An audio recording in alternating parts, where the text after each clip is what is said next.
Okay, I'm gonna go ahead and activate this magnetic gel with the one side. Oh yeah, that looks so pretty.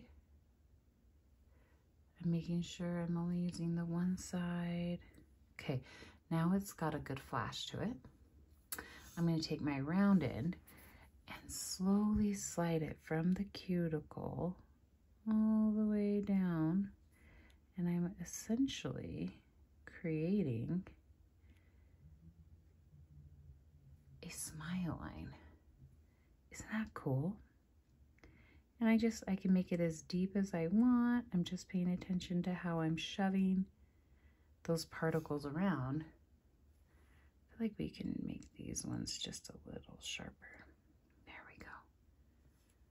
So now we have a cat eye French. You don't even have to draw a smile line. I mean, that's super fun. And that's just one coat. Fun, yeah?